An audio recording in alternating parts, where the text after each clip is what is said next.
nag-isip kami ng food na ano ba dapat yung mababagay sa drinks natin na mabilisan lang din na to go. Kaya naisip namin fries and chicken. Since hindi lang siya mabilis, ito din yung laging hinahanap-hanap ng kahit bata, kahit matanda. Kaya ang French fries at fried chicken na may iba't ibang flavors, pinagtandem nila sa iisang plato. Gusto namin kakaiba kami eh. Yung hindi mo makikita lang doon sa area eh. So, kailangan makapag-isip kami na hahanap-hanapin kami ng mga tao. Certified fries lover daw si Esther. Mahilig naman sa fried chicken si Carlo. Kaya agad nag-blend ang kanilang idea. Kuwari manonood kami ng sine, gusto ko laging may fries, tapos laging may nuggets, may chicken. So, nag-isip siya na, bagay ito no, bagay pala to ipagsama sa isang plato.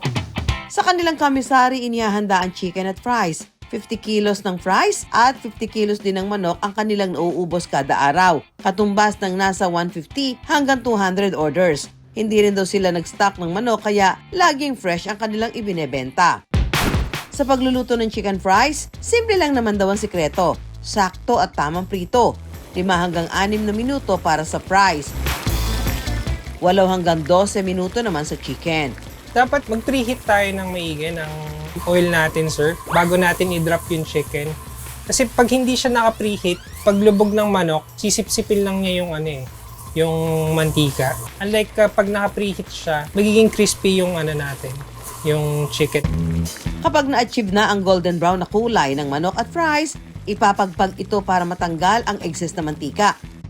Ihilera naman ang fries. Saka lalagyan ng dressing. Isusunod itopping ang chicken. Saka muling lalagyan ng dressing at garnish. At ready to serve na ang chicken fries.